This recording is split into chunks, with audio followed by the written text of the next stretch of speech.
We're starting and we're going to conclude our series on soul sanity. You know, this time of year we spend a lot of time trying to take care of this outside, this earth suit that we have to wear. All of us spend money when we go to the doctor and get our hair cut and, you know, trying to make this thing look better. But the real you is the soul, not the body. And so if we spend so much time and effort and money on our outside, what about the inside? And so we've been looking at different conditions of the soul. And today we're going to talk about the enticed and entangled soul, is what I tried to define it as. It'll make sense, I think, and very important. And I just want to give you a warning. I've been praying for you and for us today because we're going to look at one primary passage. It's a verse. If you've been in church, you've heard it a number of times. And it's one of those verses where you read and go, okay, that's nice. And then you just sort of move on. And we do it wrong if we just move on. So I'm praying that God will give us ears to hear what he has, and we'll see how does this apply to me. I want to tell you a story about our little guy. How old is Eli? 13? I'm sorry?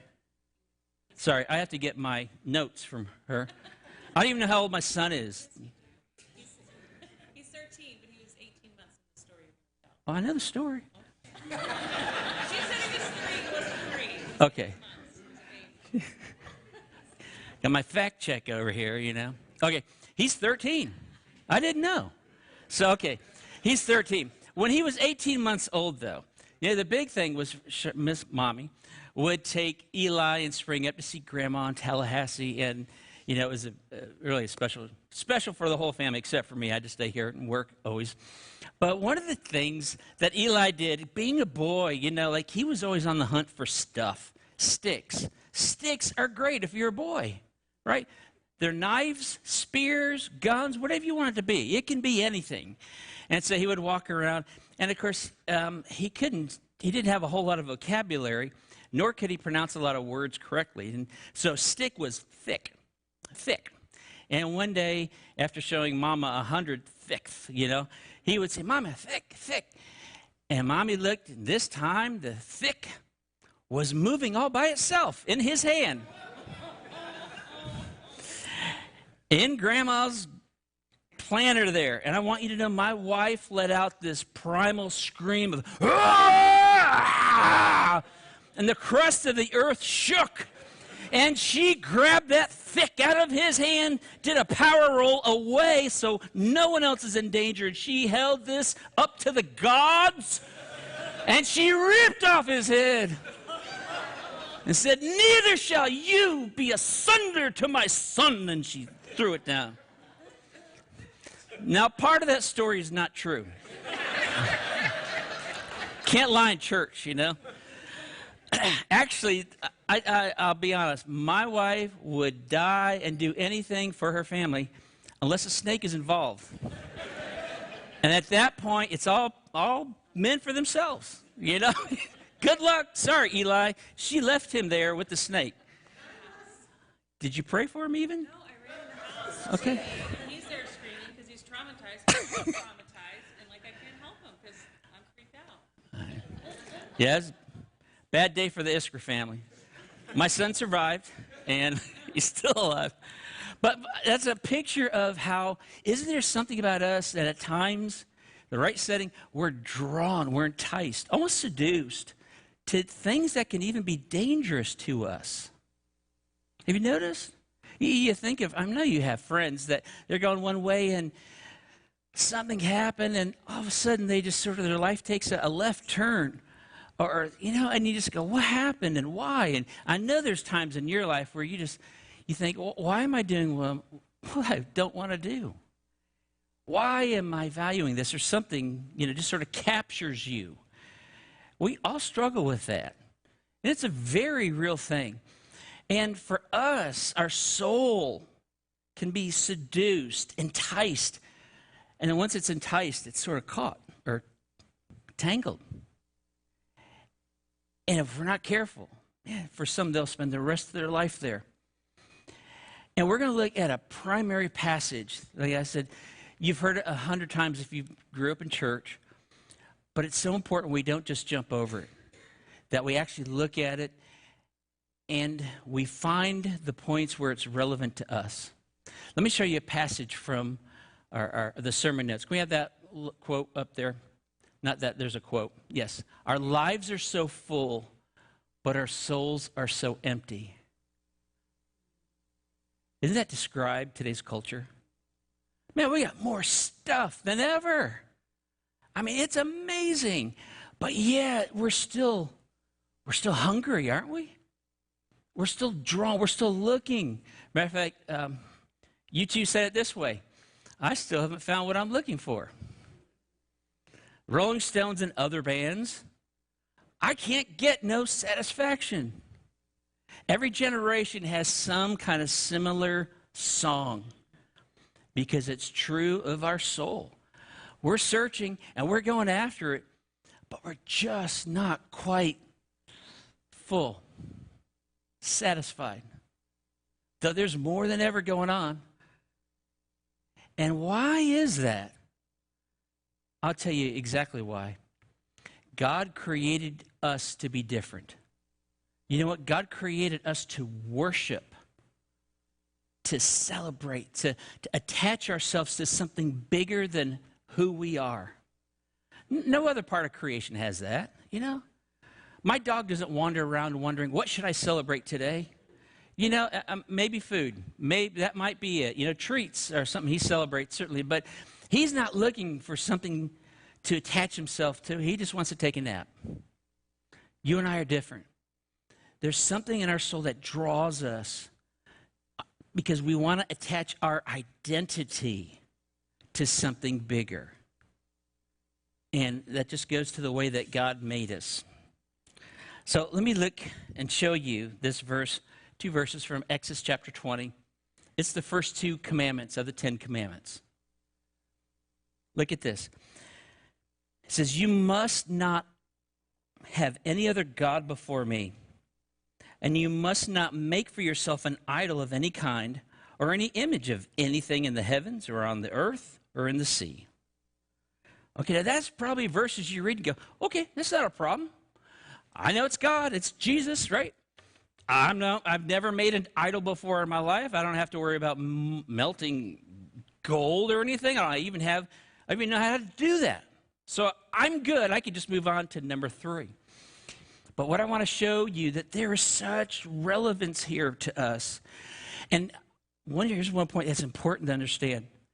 God, though he gave these to everyone, they're applicable, he gave them to his people. You know why? Because you and I are so easily enticed by things, by stuff. We can make idols out of anything. And God didn't give this so that, just to keep us in line, take away your joy. He did this so that we can experience real life. We won't go off to the left or the right and messed up and train wreck and all this thing. God wants us to enjoy life. And the key to enjoying life is enjoying him. And so God says, don't put anything else on that top shelf. Here's how I think of it. If you know of totem poles, if you've been to Alaska or understand Indian culture, right? You have a totem pole. The most important is on the top. That in our life needs to be reserved for God alone. And whenever we put anything else there, we get messed up. And if there's everything else out of order, even if you have God on there, if he's not in the top spot, I promise you, life is not working as it should. And yet, God made us in such a way that we gravitate to other things that we want to try putting on the top shelf. Again, it's just, blame God. That's how he made you. But the struggle, finding victory, is when we keep God on the top shelf. Keep him there. And so we're going to look at this. Again, you might think it's pretty irrelevant, but it really isn't. Let me show you some different areas of how we make idols today. Can we have that list? Some of the things we worship today. Okay, food. 76% of us are fat. Okay? That's what it says, overweight or obese. That's me. I hate it. All right? But that's our entire country, 76%. So you might think, well, I'm a lot skinnier than Bill next door. Yeah, but Bill's really bad. You know, you can't compare yourself to Bill. You know, things were fine until they came up with this BMI stuff. Now, all of a sudden, I'm assigned a number. I'm going, well, I don't like the number. Oh, well, you know, there you go. But here's some funny things. Let me tell you. Yeah, 76%. Okay, think of this, the biggest stores, biggest buildings in our community. They're packed, aisle after aisle of food, right? Man, we make plans. Our day is planned around food, right? What are we going to eat? Some of us plan vacations around where are we going to eat. Like, this is such a big deal. Okay, now I want to move on because this is really going to be fun too. Sports. Some of us, you know what, we put sports on the top shelf. Now, I know some of us are representing the Bucks. I am thrilled. I'm excited. I can't wait for the game. Some of us go a little bit over the top, right? Let me tell you, think about this. We got all the fat people dressing up like the athletes. All right? And then we even paint our faces, and we go pay money to cheer them on. That's what we do. And then some of these franchises are worth billions. It's what we do. It's part of our culture. Today, Super Bowl Sunday, and it's awesome. It's here in Tampa, but that our Bucks are in it. But I got to tell you, here's some funny things I found out today. Not today, this week. Super Bowl, and these are fresh statistics for 2021. 42% of our people. Okay, now, by the way,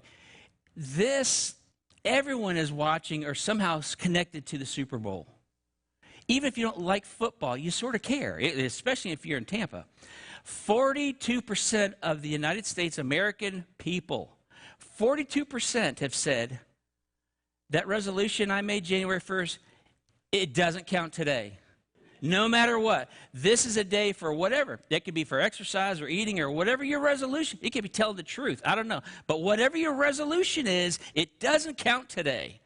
42%. Okay? And this is the best one ever. 16%. Now, that's not a lot, but that's significant with our whole country. 16%, quote, plan to eat and drink everything in sight. Wow. Who's playing? Don't know, but give me those chicken wings. You know, that's funny. It's really good. And, you know, I don't know about you.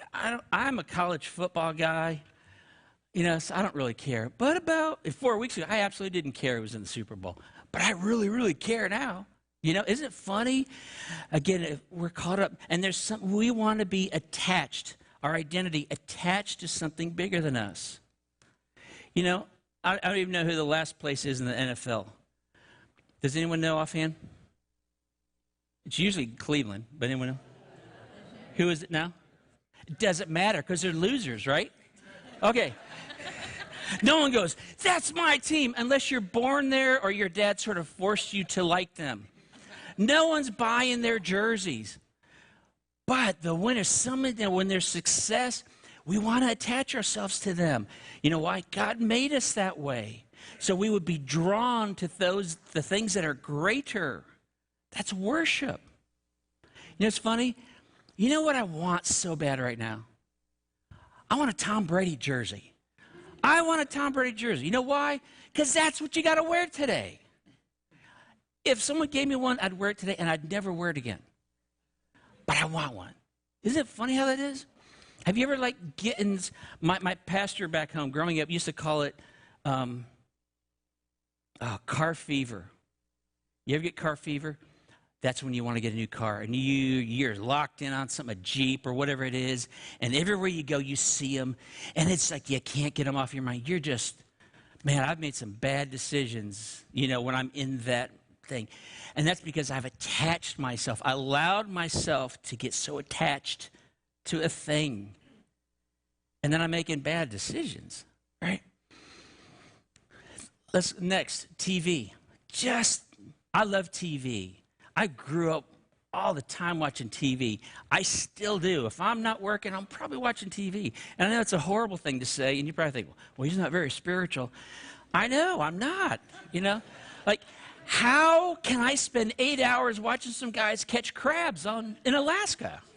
I don't know, but it's good. When I get drawn in, I'm there.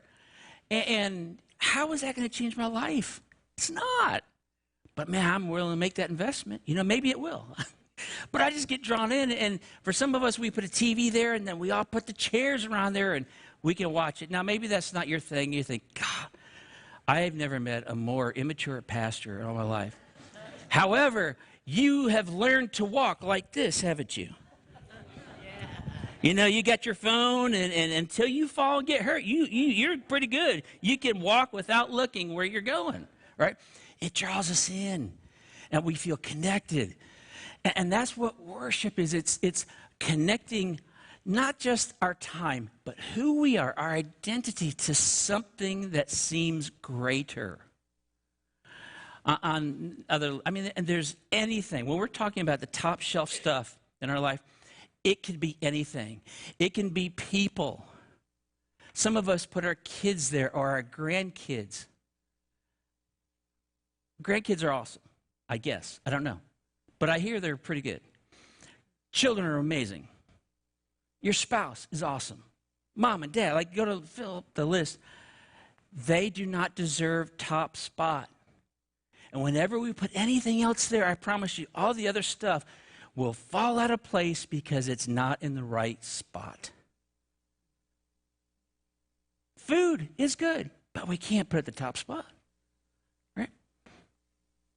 Vitality. Man, we celebrate that in our culture today, You got to be fit. You got to be strong. You got to, be able to accomplish what you need to do at work, personally, whatever your goals are.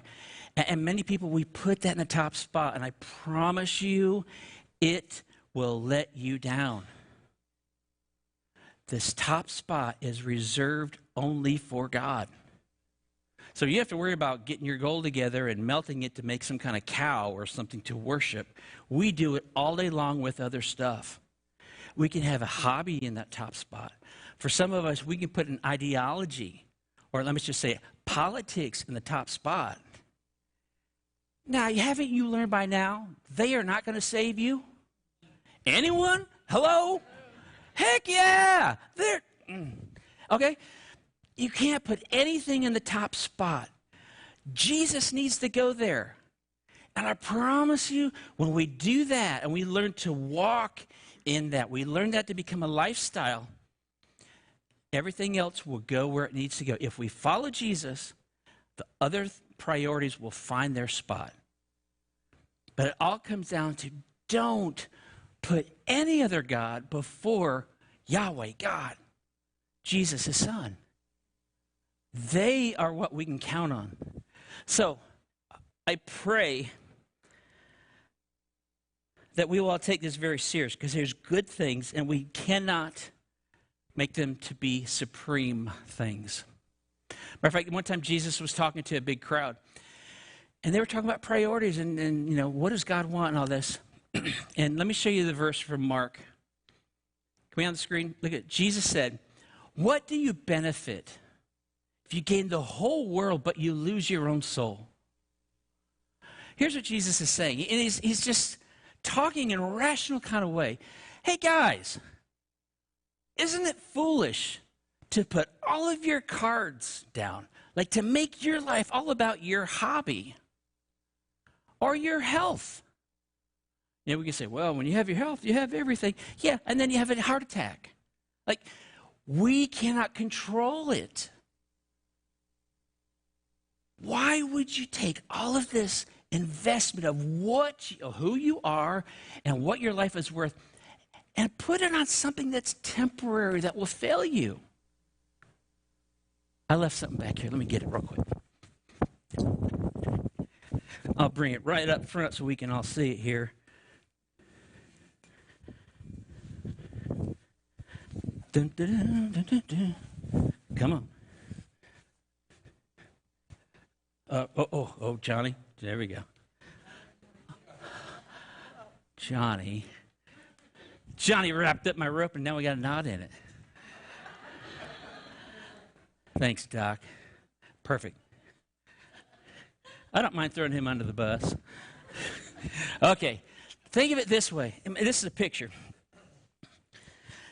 You see, this rope goes all the way to the back of the church. And imagine if this is your life. It is worth all of this.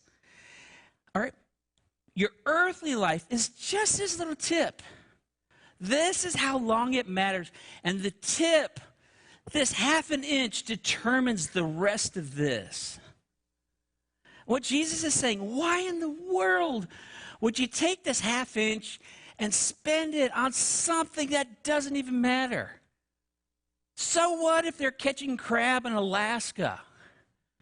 What about this? This is what matters. And so Jesus was trying to tell the folks, man, when it comes to what's most important, you got to stay on top of it. Because God designed us, He pre-wired us that we would go after the things that are greater, to attach ourselves to, and to prioritize. And when we do that with God, this is amazing. But when we do this with anything else, this is not so amazing, and this absolutely is not amazing. God loves you so much, and he did everything He can to try to scream that out. Because He wants to make sure that we don't put any gods before Him. So what do? I mean, maybe there's, I'm sure, something in your life, maybe not right now is on the top shelf, but at times it likes to jump onto the top shelf of your life. It may be fear, worry, how are we going to pay the bills? What's going to happen tomorrow? Maybe that's it. That, here's the truth, that does not deserve the top shelf of your life because you are worth more. So what do? And again, we're all going to have something, at least at times. What do? How do we dethrone the idols in our life? Pretty simple in concept, more difficult perhaps to walk through, but let's go through this real quick. Number one, I need to identify the idols. What am I attached to? What am I most excited about? Like, what have I connected my identity to? Look at this verse, Psalm 24, verses 3 and 4. Who may ascend to the hill of the Lord? Who may stand in His holy place? One translation says, only he who has clean hands and a pure heart. Only he who does not lift up his soul to an idol. You want to experience God in your life? You got to make sure there are no idols there. Not think, okay, well, how do I figure that out? In your notes, how do you spend your time? Do you know there are different ways, investments that we have time. We all have time. It's limited, and we deposit. We choose where it's going to go. May think, not really, I have to go to work. Well, you really don't, right? You still get to choose to go to work. How we spend our time says really what's important to us. Now, there's our money. That's all limited. We only have so much, and we get to choose where is it going to be spent. Again, you might think, I don't even have that choice because I know it goes to the mortgage and it goes to this and this and this, and we just name our bills. But the truth is you do have a choice. You don't have to pay them. You just know the consequences of it. So we each make a choice with how we spend our money. How about your conversation? How do you use your conversation? Again, we have limitation on our words. Some of us, we're not so sure. You got a lot of words that come out. Some of us are very limited, and it's pretty easy to see. But even then, when we talk, where does our conversation go? We have a choice. What are we going to talk about? When we're on the patio, we can talk about the weather, talk about how beautiful the church is, and we can talk about how great the sweets are that, our Church by the Sea people make for us. But at some point, when we get past all that, what are we going to talk about? It needs to go to, we will talk about what's important to us. You ever talk to someone, a friend, who just had a grandchild? Yeah, sit down. It's going to be a while, right? They're going to tell you everything it looks is like. Every grandchild's the same. They come out. They cry. They have sort of hair. I mean, it's pretty identical. But, oh, this is my grandchild. That makes a difference. That is it. It's the identity to it. So how we spend our time, money, and our words will reveal what's most important to us. And if you really struggle, ask your closest friends or family. What do you hear from me? What do you see in me? Because again, it's important. I promise you this afternoon, I will be identifying myself as a Buccaneer, even without the jersey, all right? But I'll be screaming it. You're going to hear it. And tomorrow I'm still a Tampa Bay guy, and, maybe a month down the road. But that's not who I am. It's about Jesus. It has to be. So identify, what are your idols? What are the things that you struggle with? And listen, I'm not condemning you. We all have them. And again, there are some things, maybe we're just pre-wired, but some things just like to jump on that top shelf. But it's up to us to be diligent. Put them back down. Put them back down. The second thing, what do we do with these idols? We have to tear them down. Let me show you. This is where God's people, it's from the book of Judges. When they were going in, they were walking into a culture that literally worshiped idols. And they were going to, we're going to see here Baal and Asherah. They are the god and goddess of the Canaanite culture. But look what God says to do.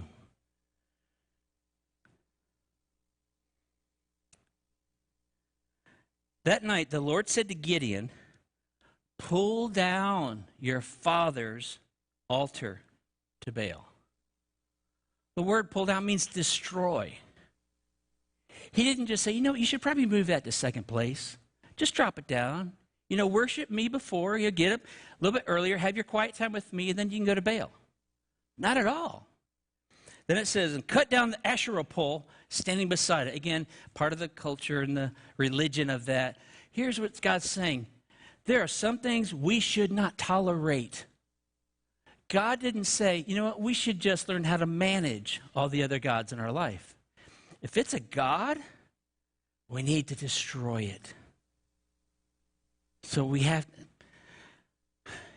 one time I was speaking on a similar message. This is at a different church. But I just really challenged the folks how we should not let anything in our life, and certainly not embrace it, to hide it or covet, If it's not of the Lord, get rid of it. And I got to tell you, it's pretty amazing to see on the pew a bunch of drug pipe, paraphernalia, and even drugs. That's always a great offering, by the way, for churches, But I was so proud of that guy. He told me it was his and where it was. And the funny thing is, I thought, man, I'm going to keep this in my office. This is just so good. Like, it'll always remind me of how God set this guy free.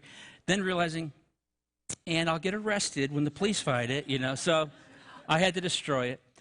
But I was so proud of him because he was saying, I'm tired of trying to juggle gods. Trying to let Jesus on, but then when I leave church, I'm throwing other stuff on the top. Some of us, we need to destroy what wants to get in the top shelf. Others, these gods, you know what? They are our grandkids. We have to manage them. We do, but they have to be in the right spot and celebrate where they are. But don't let them go where they should not be. It's important. So identify, what are the idols you struggle with? When you find them, destroy them. And then third, we need to fill ourselves up with God. That's how we keep God in the top shelf. Spending time in God's Word, with God's people in small groups and Bible studies, fellowships, serving on volunteer and ministry teams, and then in Bible studies, spending time serving others. When we are doing these things, guess what? We're allowing God to fill us back up. It's keeping our mind on what the Lord has for us. Let me show you a couple of great verses from Psalm 42, verses 1 and 2. Just listen to the wording. As the deer pants for streams of water, so my soul pants for you, O God. We don't talk like that about God, do we? I mean, that's like, it's sort of poetic, but you see what he's saying? This deer needs, not prefers, but needs the Lord's presence. It needs water. We should be that dependent and thirsty for the Lord. Verse 2, my soul thirsts for God, for the living God. How much do you thirst for the Lord? That's a question I always often ask myself, because I'm just like you. I can get caught up in other stuff and to where I'm maybe doing things that maybe someone from the outside goes, oh man, that guy really loves God because he's doing God's stuff. But it doesn't mean my soul is what's leading me. Guys, this is good stuff. Don't just walk away and go, oh, that's pretty good. Think, what do I need to make sure does not jump on that top shelf? We're going to have communion. And I can't think of a better way for us to sort of seal this moment.